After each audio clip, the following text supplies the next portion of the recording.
আমি রাসেল আছি সাথে। আর শুরু হয়ে গেল ভূত এফএম। আপনাদের সবাইকে স্বাগত জানাচ্ছি ভূত এফএমে আজকে, এবং যারা যেখানে আছেন আশা করছি যে আজকে যে স্টোরিগুলো আছে আমাদের কাছে সেগুলো শুনে আনন্দ পাবেন, ভালো লাগবে এবং এনজয় করবেন অনেক বেশি। জি রাসেল ভাই, যে মহিলার কথা বলছিলাম, তো উনি আমার পেশেন্ট, নাম হচ্ছে সাবেরা চৌধুরী, মুক্তি ডাক নাম আর কি। তো ঘটনাটা উনি যেভাবে শুরু করেন যে 1998 সালে ওনার সাথে ঘটনাটা ঘটে।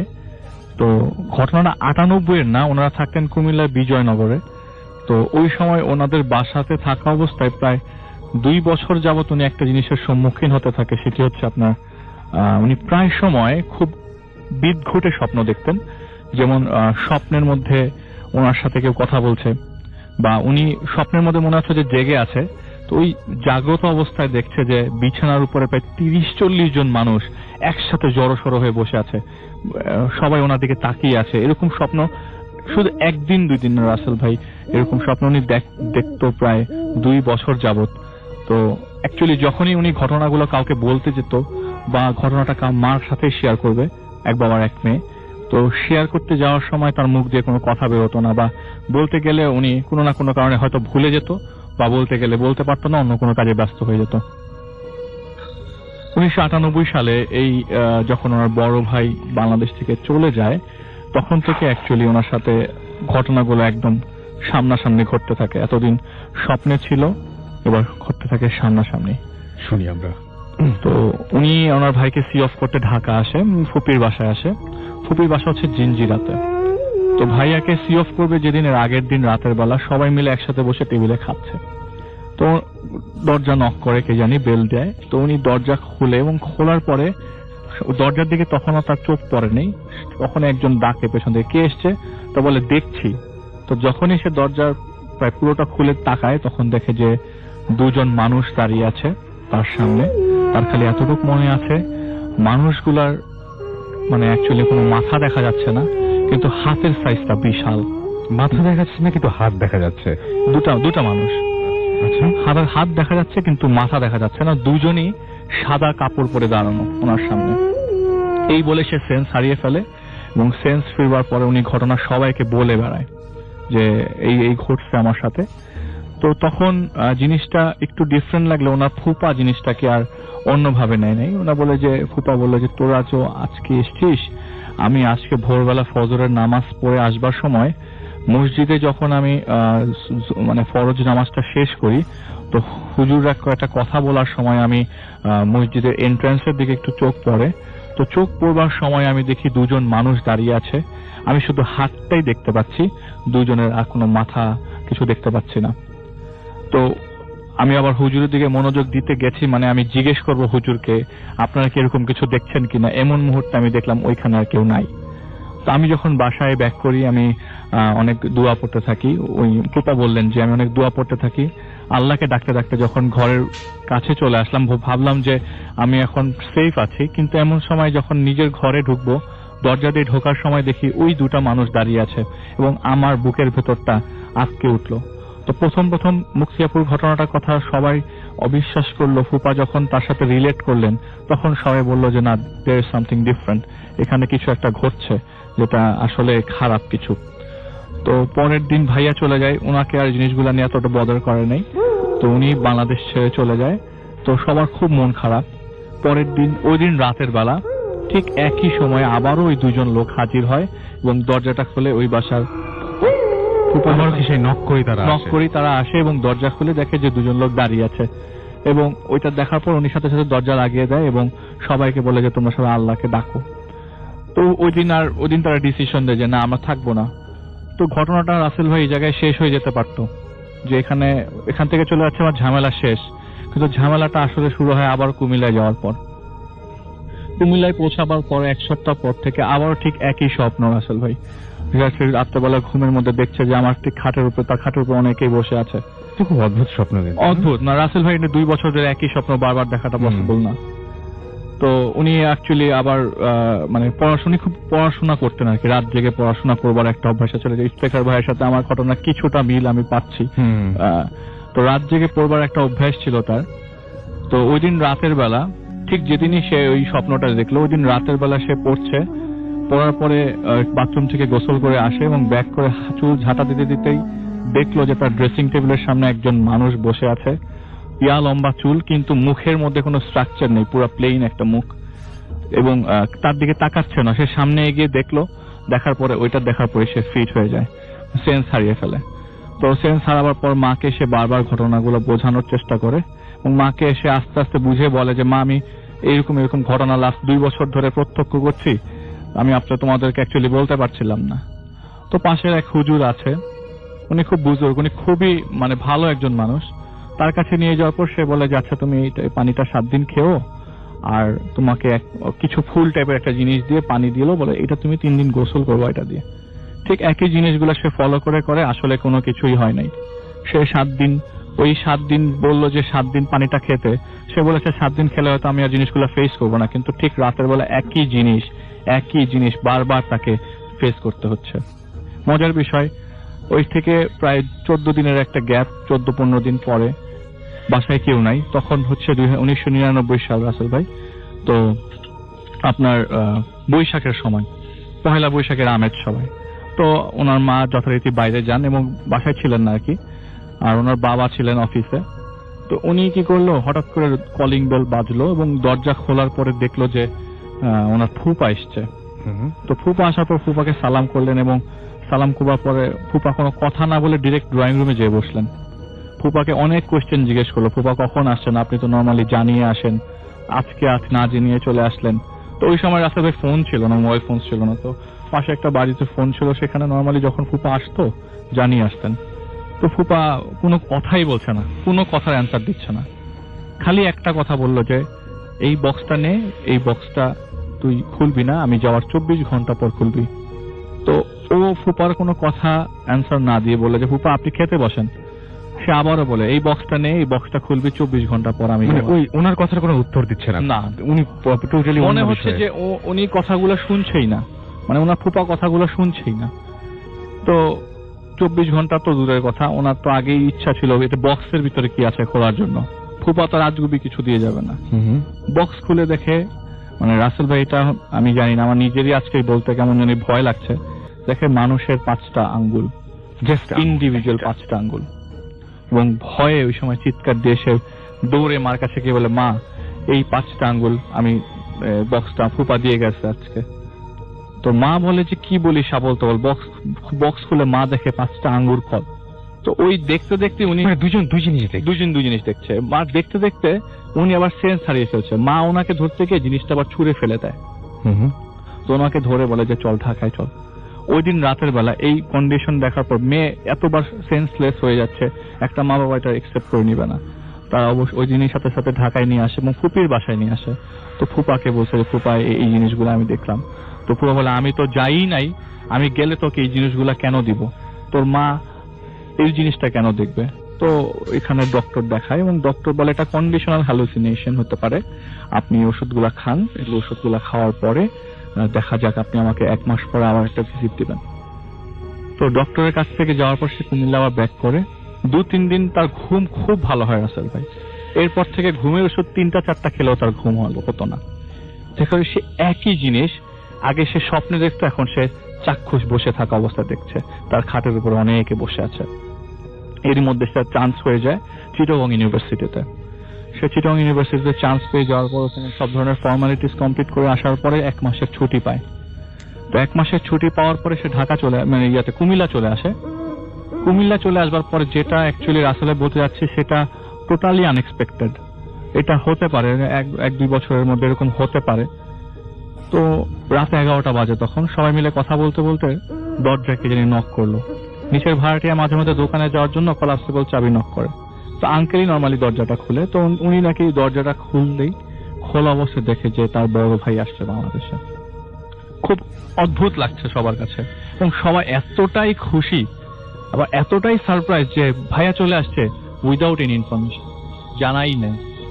তো সবাই কোশ্চেন জিজ্ঞেস করছে, তুই কখন আসছিস, কাউকে কিছু বললি না, কিভাবে আসছিস, কেমনে আসছিস।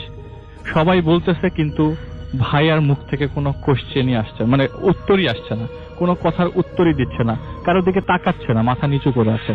তো সবার একটা কিউরিয়াসিটি থাকে, বিদেশ থেকে কেউ আসলে আমার জন্য কি আনছিস, নিজের মানুষ আসছে, ভাইয়াকে জিজ্ঞেস করছে তুই আমার জন্য কি আনছিস, উত্তর আসতেছে না, খালি একটা কথা বললো আমি ঘুমাবো। তো মা ভাবলেন যে হয়তো কোনো একটা ঝামেলা হয়েছে ইউএসএতে, নইলে এরকম ভাবে সে কথা বলার না বলার মতো মানুষ না। বলে যে ঠিক আছে তুই আমাদের রুমে ঘুমা, আমাদের রুমে আমি তোকে জায়গা করে দিচ্ছি, মুক্তি ড্রয়িং রুম। তো সব যথারীতি সবাই ঘুমিয়ে পড়লো। ওই দিন রাতের বেলার মুক্তি একই জিনিস দেখে, এবার ড্রয়িং রুমে দেখছে অনেকগুলো মানুষ বসে আছে।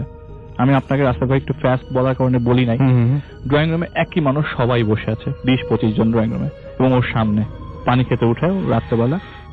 ওই মুহূর্তে কিন্তু ওই যে মা বাবার রুমে কিন্তু ভাইয়া ঘুমিয়েছিল, তো দরজা লাগানো। পরের দিন যখন সকালে ঘুম ভাঙে সবার, এবং সবার ঘুম ভাঙে, সবার আগে ঘুম ভাঙে হচ্ছে আন্টির ঘুম ভাঙার পরে রাসেল ভাই রুমে যাওয়ার ছেলে, মানে নিজের রুমে যেখানে ছেলে ঘুমাচ্ছিল, যাওয়ার পর দেখে একটা মানুষ যদি ঘুমিয়ে থাকে ওই জায়গাটাতে আপনি দেখবেন যথাযথ অগোছালোই থাকবে, বা কেউ যদি সরে যায়, দেখে যে ওই রুমে কেউ নাই, অ্যাজ ইট ওয়াজ। যার কালকে রাতে যখন আসে, যখন ঘুমাতে যায়, যেরকম ভাবে ছিল ঠিক সেরকম ভাবে আছে। কেমন একটা অদ্ভুত ঘটনা ঘটছে তাদের সবার সাথে। আগে ছিল খালি মুক্তি একা, এখন তার মা, বাবা এবং সে নিজে প্রত্যক্ষদর্শী। তো জিনিসটা সবার ওনার কাছে খুব অদ্ভুত লাগছে। আসলো, চলে গেল, ছেলে। এটা যে আজকের ঘটনা বা একদিনের ঘটনা হতে পারলে হয়তো ভালো হতো, কিন্তু এটা ঘটতেছে প্রতিদিন দেখা যায় ওনার ভাই আসে রাত্রে 11টায়, পরের দিন সকালে চলে যায়, থাকছে না, বা সকালবেলা আসছে দুপুরে চলে যাচ্ছে। ওই আসা মুহূর্তে কারোর সাথে কোনো কথা নেই, একটা কথা বলছে না সে। তো এর মধ্যে জায়গাগুলো একটু খেয়াল করবেন আপনারা সবাই, খুব উইয়ার্ড একটা জায়গায়, পরে শুনলে বুঝতে পারবেন। আমরা এখানে তারপরে চলে যাই। জি হাসান ভাই, শিওর। তো এর মধ্যে উনি চিটাগং ইউনিভার্সিটিতে চলে আসে, তার তো ওই জায়গায় ক্লাস শুরু হয়ে গেছে। তো ক্লাস শুরু হওয়ার মধ্যবর্তী সময়ে হঠাৎ করে একদিন, ওই দিন শনিবার ছিল, উনি ইউনিভার্সিটিতে যাচ্ছে। তো যাওয়ার পথে রাস্তার মধ্যে দেখে তার ভাই দাঁড়িয়ে আছে, মিষ্টি আপু। এর মধ্যে কুমিল্লায় কি ঘটছে সেটা তার মাথায় ছিল না, নাই, মানে সে জানে না। তো দেখে যে ভাই রাস্তার মধ্যে দাঁড়িয়ে আছে, সে সামনে গিয়ে দৌড়ে গিয়ে, ভাই তোর কি হয়েছে, তুই বল না কি হতো, মানে ধাক্কাচ্ছে। বলে যে আমি যদি একটা মানুষ, এটা যদি না হয় তাহলে আমি কিছুই ফিল করবো না। আমি তো একটা মানুষ ধরছি, নাড়াচ্ছি বারবার, কোনো অ্যান্সার দিচ্ছে না যে কেন আমি এরকম করছি, কেন এরকম করছি। একটা সময় মনে আছে যে আমি ছাদের মধ্যে একজনের সাথে এরকম কথা বলছিলাম, মা এসে জিজ্ঞেস করছে যে তুই কার সাথে কথা বলছিলি, কিন্তু আমি তো একজন মানুষের সাথে কথা বলছিলাম। তো হয়তো এরকম ভাবে আমি যে ধাক্কাচ্ছি মানুষটাকে, সেই মানুষটাও তো এখন, আমি তো সেটা মানুষ ছিল না, হয়তো বা কি ছিল আমি জানি না, বারবার না আছে আমার ভাইটা হতে পারে না, এটা impossible, totally out of my knowledge, এরকম কখনো হতে পারে না।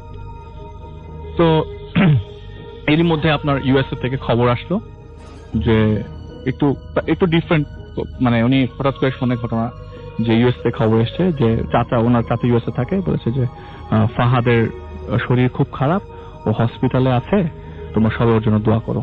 এটা শুনে সাথে সাথে ঢাকা চলে, মানে ঢাকাতে আছে উনি, আর কুমিল্লায় আছে, আর ঢাকাতে খবর আসছে যে না, ওখানে ইউএসএ সে অসুস্থ, এবং সবাই মানে ওর জন্য সবাই দোয়া করো। জিনিসটা খুব মানে খুব অদ্ভুত ব্যাপার, মানে এখানে যে আছে তাকে আরেকজন বলছেন যে ইউএসএ তে সে অসুস্থ।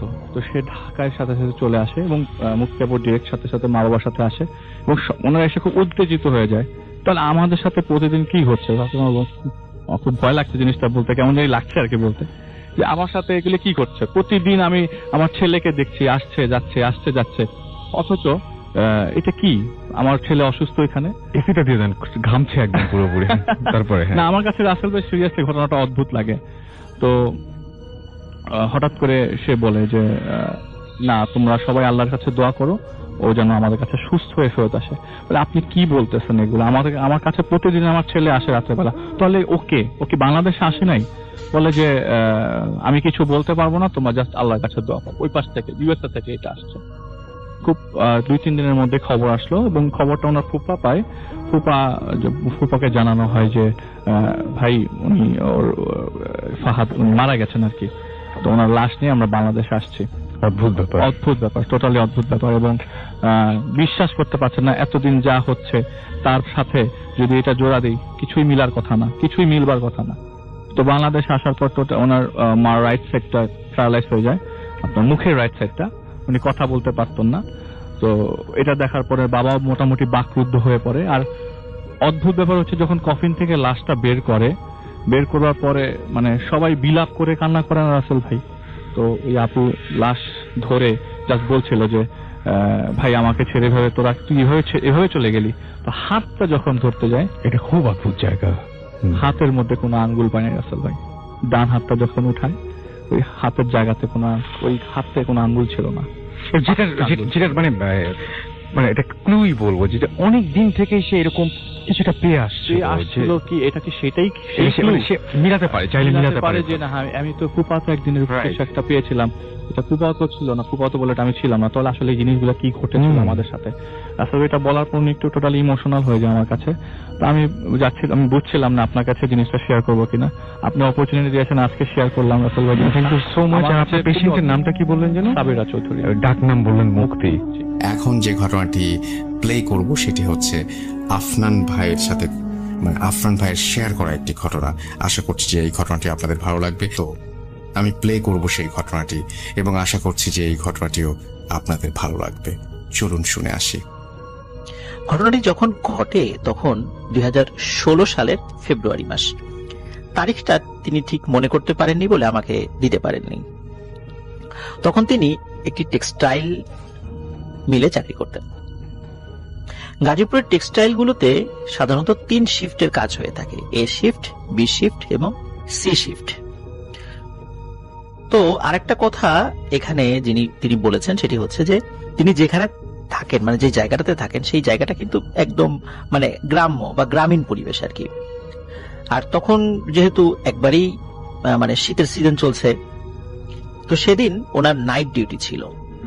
আর নাইট ডিউটি রাত 10টা থেকে ভোর 6টা পর্যন্ত হয়। যথাসময়ে তিনি অফিসে পৌঁছে গিয়েছিলেন। অর্ধেক রাত পর্যন্ত তিনি ভালোভাবেই ডিউটি করছিলেন। রাত মোটামুটি যখন 1টা বাজে তখন তিনি বেশ অসুস্থতা বোধ করেন। তিনি যখন এই অসুস্থতার খবর বা এই সংবাদটা তার একদম কাছের এক বন্ধু, সে ছিল সনাতন ধর্মাবলম্বী, নাম ছিল কমল, তাকে বলেন। যদিও কাজের ক্ষেত্রে তিনি আবার তার অনেক সিনিয়র আর কি, কিন্তু বন্ধু আর কি।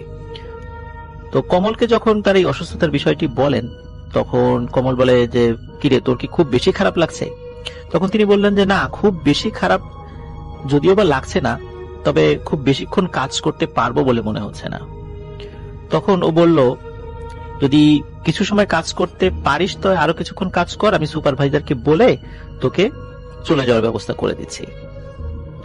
এখানে একটি বিষয়, সেটি হচ্ছে ওনাদের অফিসের বাইরে কিন্তু সব সময় যাতায়াত করার জন্য ইজি বাইক, মানে আমরা যেটাকে অটো রিক্সা বলি, এগুলো কিন্তু পাওয়া যেত, সারা রাতই পাওয়া যেত। আপনি যখনই বের হবেন তখনই পাবেন। উনি রাত 3টার দিকে সুপারভাইজারকে বলে বের হয়ে যান। বাইরে এসে খুবই অবাক হয়ে যান যে একটিও গাড়ি নেই।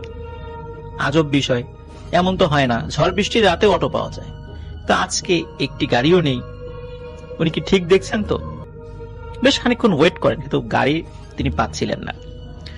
যদিও বা ওনার বাসা এখান থেকে খুব বেশি দূরের নয়, মাত্র 15 মিনিটের রাস্তা, হেঁটেই চলে যাওয়া যায়। কিন্তু তিনি শারীরিকভাবে কিছুটা অসুস্থ ছিলেন, এই কারণে তিনি চাচ্ছিলেন যে হেঁটে না গিয়ে গাড়িতেই যেতে। অনেকক্ষণ দাঁড়িয়ে থাকেন, প্রায় আধা ঘন্টার উপরে। কোনো গাড়ি যখন পাচ্ছিলেন না তখন অগত্যা তিনি হাঁটাই শুরু করেন। কিছু দূর যাওয়ার পরে একটি ছোট্ট ঝোপ জঙ্গলের মতো পড়ে। জঙ্গলটা পায়ে হেঁটে পার হতে 4 থেকে সর্বোচ্চ 5 মিনিট লাগবে। আর জঙ্গলটা পার হওয়ার পরেই বেশ কয়েকটা সনাতন ধর্মাবলম্বীদের বাড়ি আছে। উনি যখন জঙ্গল পর্যন্ত উনি চলে এসেছেন, তখন আসলে জঙ্গল দেখে যে ভয় পেয়েছেন তা না, কারণ হচ্ছে ওই জঙ্গলে ওনার জানা মতে কোনো ভৌতিক ঘটনা কারোর সাথে ঘটেনি এবং কারো কাছ থেকে শোনেননি যে এখানে কারোর সাথে ভৌতিক ঘটনা ঘটেছে। তার মানে জঙ্গলটি হন্টেড না, এটি তিনি জানতেন, যার কারণে জঙ্গলের কাছে আসলেও ভয় পাননি আর কি। ওই জঙ্গলটা প্রায় পার হয়ে গেছেন, কোনো সমস্যা হয়নি। কিছু দূর যাওয়ার পর রাস্তার ধারে একটি মাত্র ল্যাম্পপোস্ট রয়েছে। দূর থেকে দেখলেন যে ভালোই জ্বলছে লাইট, কোনো সমস্যা নেই। কিন্তু যখনই ওই ল্যাম্পপোস্টের কাছে এসেছেন, ওনার মনে হলো কেউ একজন ঢিল ছুঁড়ে ওই লাইটটি ভেঙে ফেলল। লাইটটি ভেঙে কাঁচগুলো রাস্তায় ছড়িয়ে পড়ল। রাস্তাটা অন্ধকার হয়ে গেল। ফেব্রুয়ারি মাসে কিন্তু মানে শীত আছে কিন্তু, হ্যাঁ, আমাদের তো সাধারণত নভেম্বর থেকে ফেব্রুয়ারি মার্চের ফার্স্ট উইক পর্যন্ত শীত থাকে। তো তখন তো শীতের সময় ছিল, আর আকাশেও জ্যোৎস্নার আলো ছিল, যার ফলে তিনি আশেপাশে বেশ ভালোই দেখতে পাচ্ছিলেন। খুব যে ঘুটঘুটে অন্ধকার হয়ে যায় বিষয়টা এমন নয়, কিন্তু তিনি বুঝতে পারছিলেন না যে এই রাত্রে কে ঢিল মেরে এই লাইটটি ভেঙে ফেলল। ঘটনার আকস্মিকতায় তিনি স্তম্ভিত হয়ে যান এবং থমকে দাঁড়িয়ে যান। তার মনে হলো যে পেছন থেকে কোনো শব্দ আসছে, মনে হচ্ছে একসাথে 10-12 জন মানুষ একই রকমের শব্দ করছে। পেছন দিকে তাকিয়ে দেখেন যে কিছু মানুষ একটি লাশ বহন করে এগিয়ে আসছে।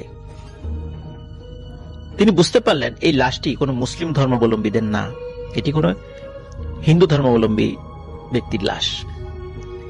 তাকে শ্মশানে নিয়ে যাওয়া হচ্ছে।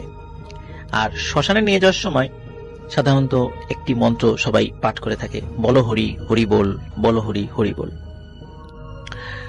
তো উনি যখন এই পেছন দিকে তাকান এবং এই দৃশ্য দেখতে পান, তখন তিনি বিষয়টা আসলে ওইভাবে মানে অস্বাভাবিকভাবে নেননি, কারণ তো সামনে তো হিন্দু পরিবাররা বসবাস করেই, হতে পারে যে তাদেরই কারো লাশ।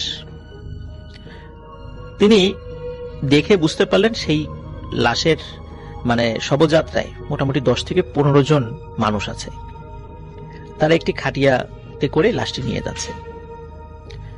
তো উনি একটি বিষয় খেয়াল করেন, সেটি হচ্ছে, যেটি খেয়াল করে উনি ভয় পেয়েছিলেন, যে এই প্রত্যেকটি মানুষ সাদা আলখেল্লা পরা, তাদের চেহারা দেখে অন্ধকারে মানে জ্যোৎস্না আলোতে দেখে তাদের চেহারা দেখে মোটামুটি একই রকম মনে হচ্ছে, হুবহু একই রকম না হলেও মোটামুটি একই রকমই মনে হচ্ছে। তারা যখন তার পাশ দিয়ে চলে যাচ্ছিলেন, বলো হরি হরি বল, বলো হরি হরি বল এগুলো বলতে বলতে, তখন একদম শেষের দিকে যে ব্যক্তিটি ছিল তাকিয়ে দেখেন সেই ব্যক্তিটিও আলখেল্লা পরা, কিন্তু সে আর কেউ নয়, তার বন্ধু কমল। কমলকে দেখে সে খুব অবাক হন, দেখেন যে কমল কাঁদছে। তিনি চিন্তা করেন, আমি মাত্র কমলকে টেক্সটাইল মিলে রেখে আসলাম, কমল এত তাড়াতাড়ি এসে ড্রেস চেঞ্জ করে আবার এই শবযাত্রার সাথে কিভাবে যাচ্ছে। সে কমলকে ডাক দেয়, কমল কি হয়েছে রে? তখন কমল কাঁদতে কাঁদতে বলে যে আমার কাকা মারা গেছে, তার লাশ নিয়ে যাচ্ছি। তখন এই সাদিকুল ভাই যে যাকে জিজ্ঞেস করবেন, তোকে না একটু আগে আমি মিলে দেখলাম, তুই বের হলি কিভাবে? যেহেতু তার কাকা মারা গেছে বলছে, এই বিষয়টি তিনি আর প্রশ্ন করেননি। কিন্তু এর পরে যে দৃশ্যটি দেখতে পান, এটি দেখার জন্য তিনি মোটেও প্রস্তুত ছিলেন না। তিনি দেখেন খাটিয়ার উপরে যে লাশটি শোয়ানো আছে, এই লাশটি হঠাৎ নড়ে উঠল এবং তার একদম মানে শুয়ে রাখা যে হাতটি ছিল আর কি, এই হাতটি সে উঠালো।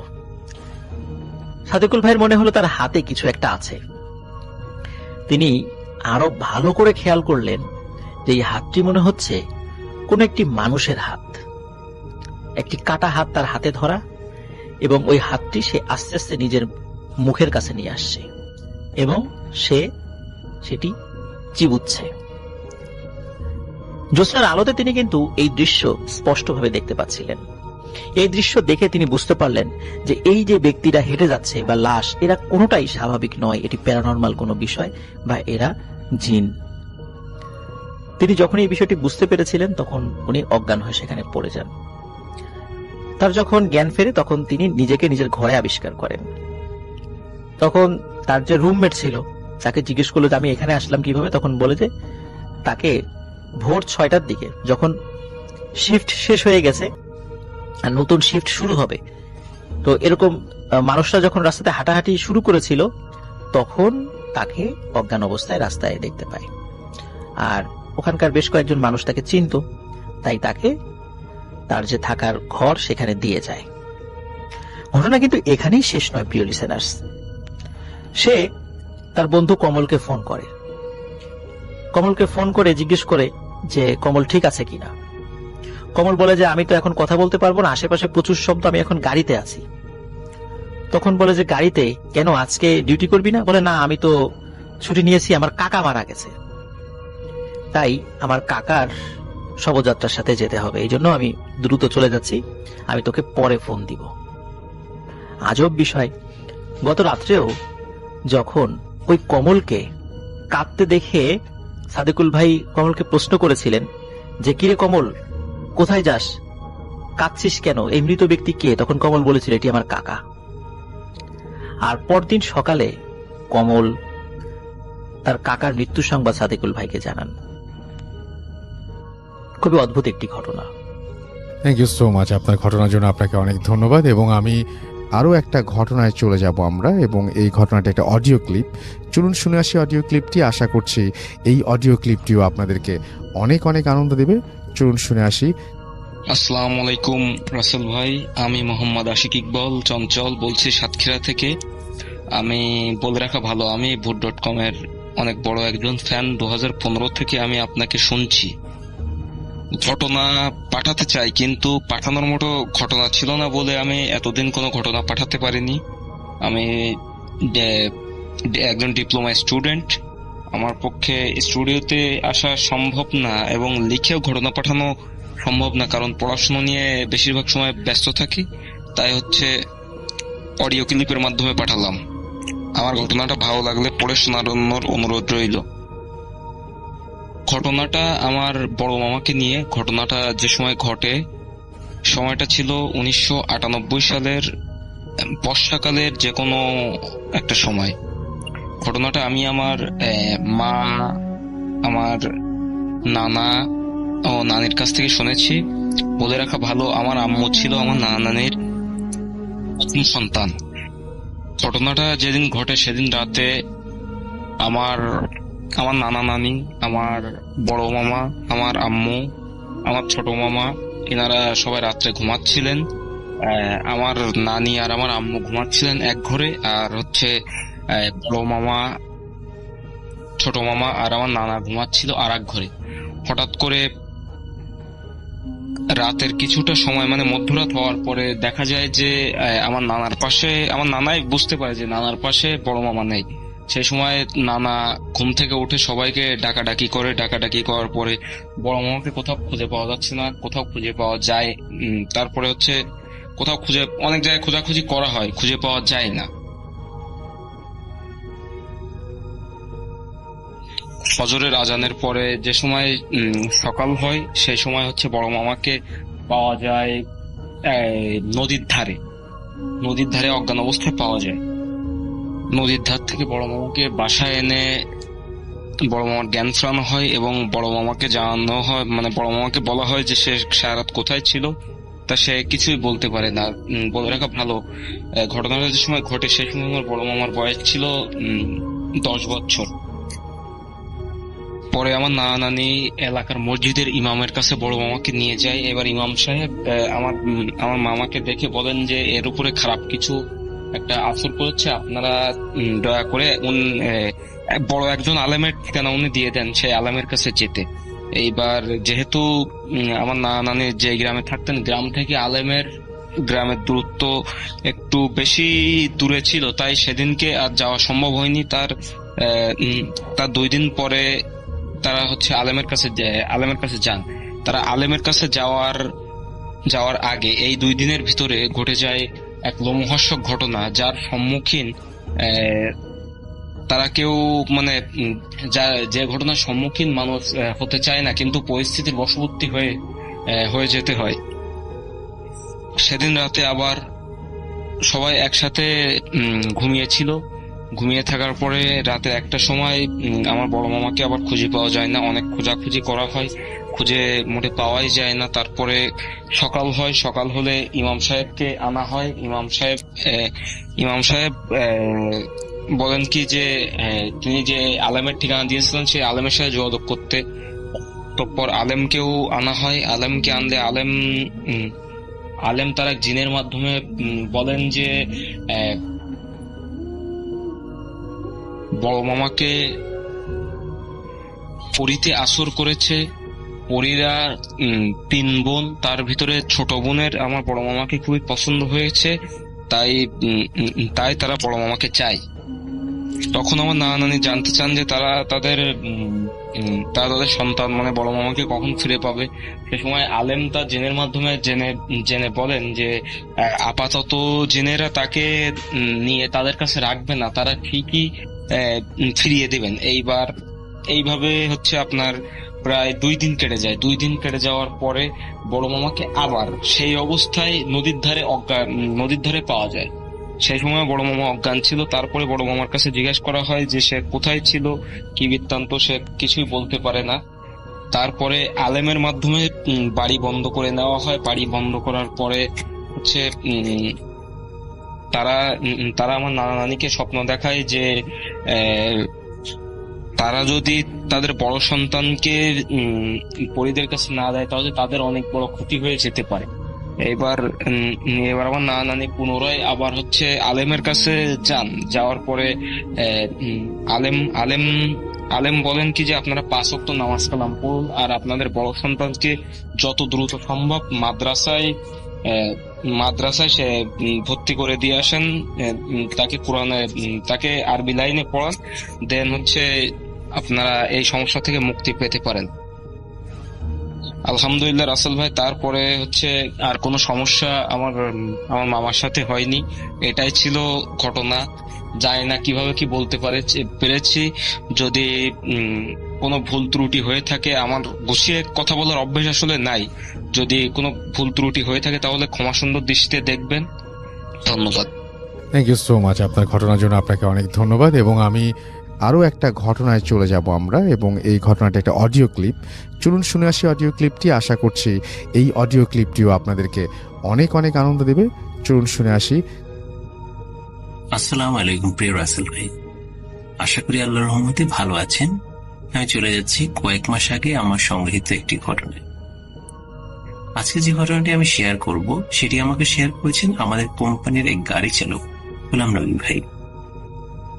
খুবই ধার্মিক মানুষ উনি। আমি ওনার সাথে অফিসের কাজে বাইরে যাচ্ছিলাম।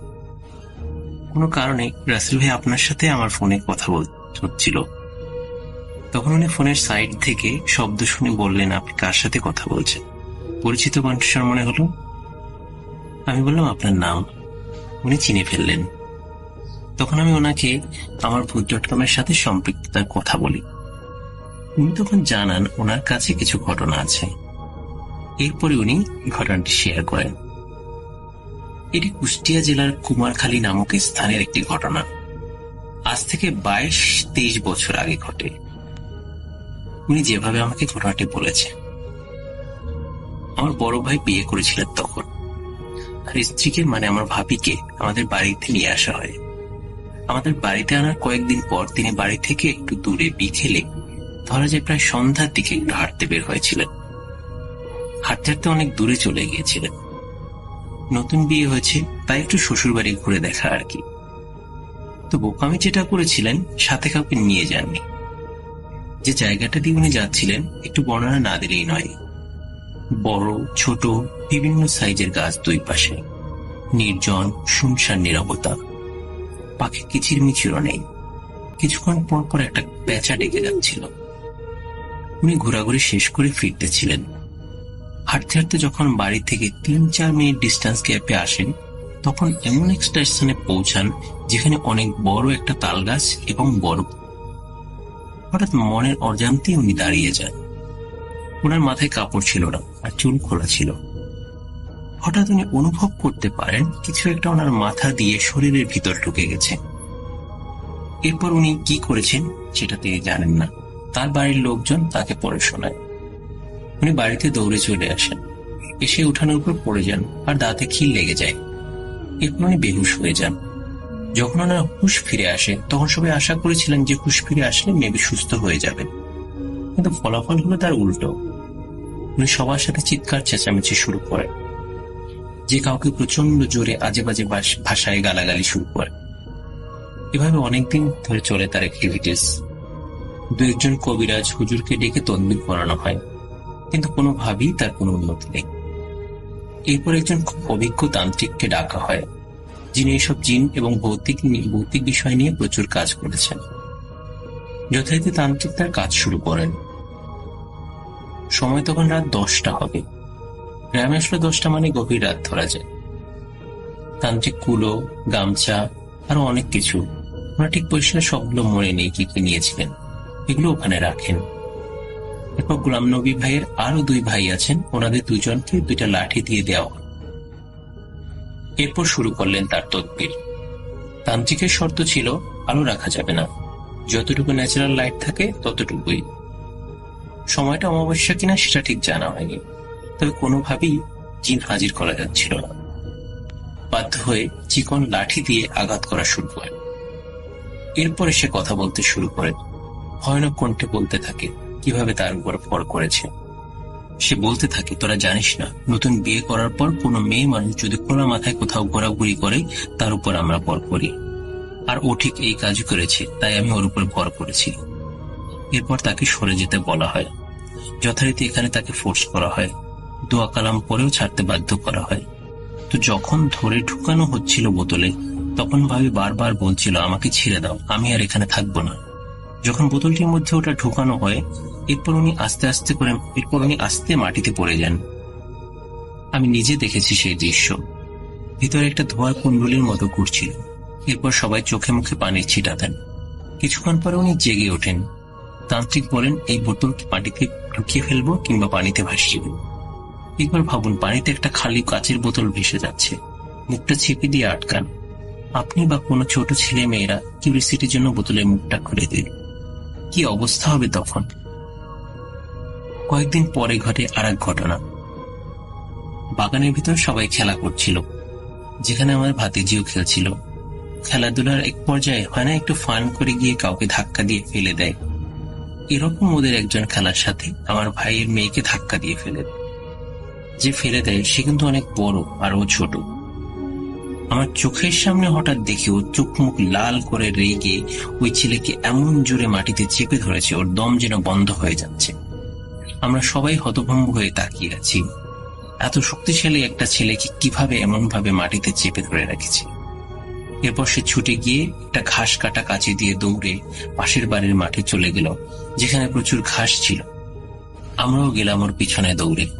দেখলাম ও ঘাসের দিকে না তাকিয়ে আমাদের দিকে তাকিয়ে কটমট করছে, আর শুধু ঘাস কেটেই যাচ্ছে, আর জন্তু জানোয়ারের মতো শব্দ করছে। এমন মনে হচ্ছে যে ও ঘাস কাটছে নাকি হাত কেটে ফেলবে, কিছু বোঝা যাচ্ছে না। হাতে ওইরকম একটা ধারালো জিনিস, আমরা কাছে যেতে প্রচন্ড ভয় পাচ্ছিলাম। এরপর ওকে কোনোভাবে সেভ করতে হবে, তাই আমরা সবাই একত্র হয়ে ওকে কোনোভাবে ধরে ওই কাছিটি সরিয়ে ফেলি। আমরা এতগুলো মানুষ, আমাদের মনে হচ্ছে কোনো বাচ্চা মেয়ে নয়, বিরাট কোনো জঙ্গলি প্রাণীর সাথে যুদ্ধ করছি। এরপর ওকে আমরা 7-8 জন মিলিয়ে বাড়িতে নিয়ে আসি। আমরা দোয়া কালাম করে চেষ্টা করছিলাম কিছু সমাধান করা যায়। এরপর আমরা একজনের পরামর্শ মতো চেষ্টা করলাম পেঁয়াজ, শুকনো মরিচ, হলুদ, তৈল এগুলো পুড়িয়ে সমাধান করার, কিন্তু কোনোভাবেই সমাধান হচ্ছে না।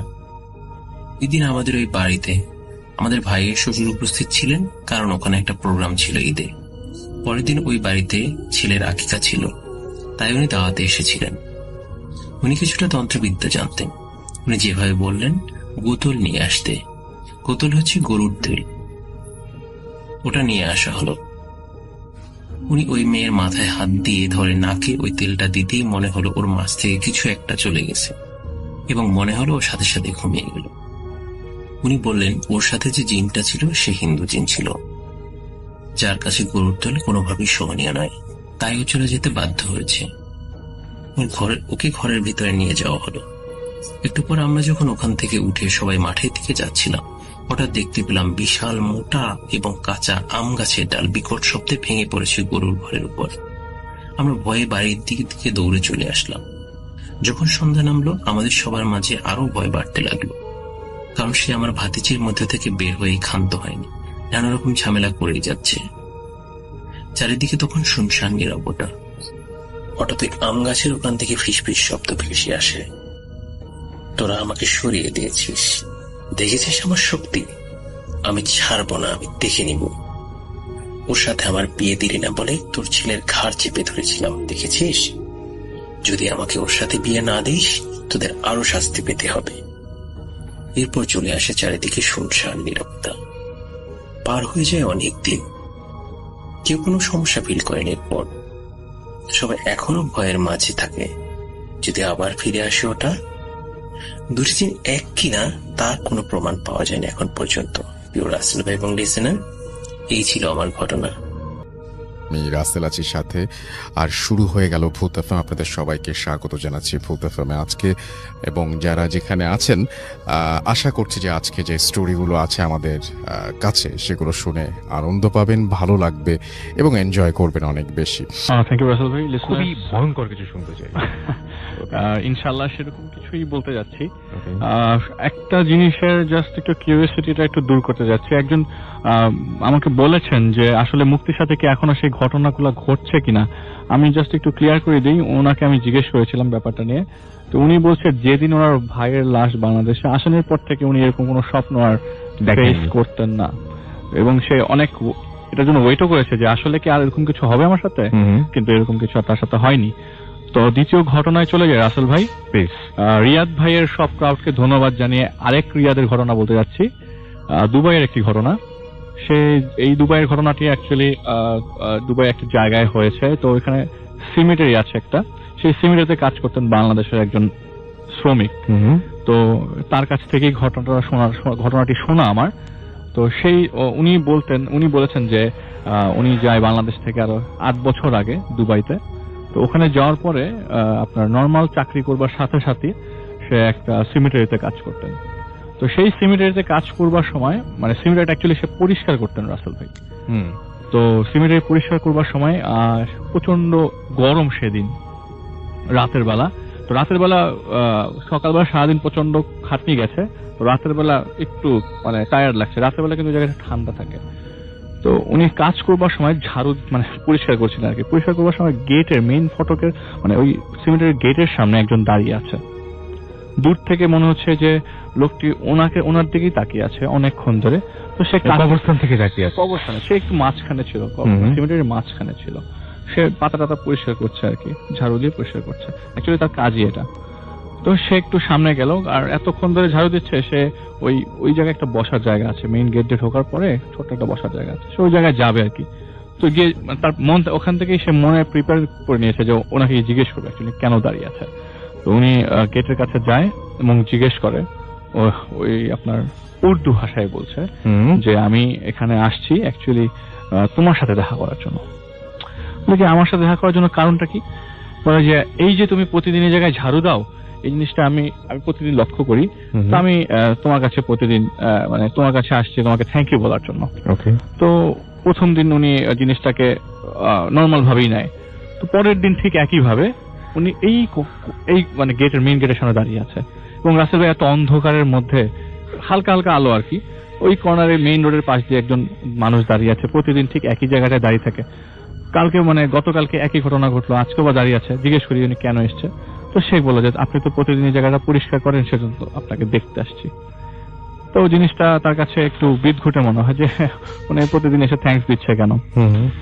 তো প্রতিদিন রেগুলার দিচ্ছে। তো রেগুলার উনি ওই সিমেন্টটা পরিষ্কার করতেন। 1 সপ্তাহ পর যেই জায়গায় পরিষ্কার করছে, এটা ওই যে জায়গায় ওনার সাথে দেখা হচ্ছে সেই জায়গা না, একটু ভিতরে পরিষ্কার করতে করতে হঠাৎ করে দেখে যে ওই একটা কবরের পাশে অ্যাকচুয়ালি বসে আছেন সেই লোকটা। তো ওনাকে জিজ্ঞেস করে আপনি হঠাৎ আজকে কবরস্থানের ভিতরে? বলে তুমি প্রতিদিন এই জায়গাটা পরিষ্কার করো, আমি প্রতিদিন দেখি তোমাকে ধন্যবাদ দিতে আসছি। তো জিনিসটা তার কাছে একটু অদ্ভুত মনে হয় যে আজকেও সে আমার কবরের মাঝখানে। ওনাকে তো জিজ্ঞেস করে আপনার কি ভয় লাগে না? তো বললো যে ভয় কিসের, আমার কোনো ভয় নাই, আপনি পরিষ্কার করেন, আমি আপনাকে দেখি। এরকম করে প্রায় 1 মাস রাসেল ভাই চলতে থাকে, এবং তার সাথে সে জীবনের মানে অনেক ধরনের আলাপ করতে থাকে। আস্তে আস্তে খুব ভালো পরিচিত হয়ে যায়, এবং এমন না যে 1 দিন 2 দিন গ্যাপ দিত, ওই মাসের প্রতিদিনই সে আসতো, এবং ঠিক আসতো হচ্ছে রাত 2টার পর, প্রতিদিন রাত 2টার পরে। তো একদিন কি হলো, মানে সে বাংলাদেশে এসেছিল, বাংলাদেশে আসার পরে বাংলাদেশ থেকে ব্যাক করছে।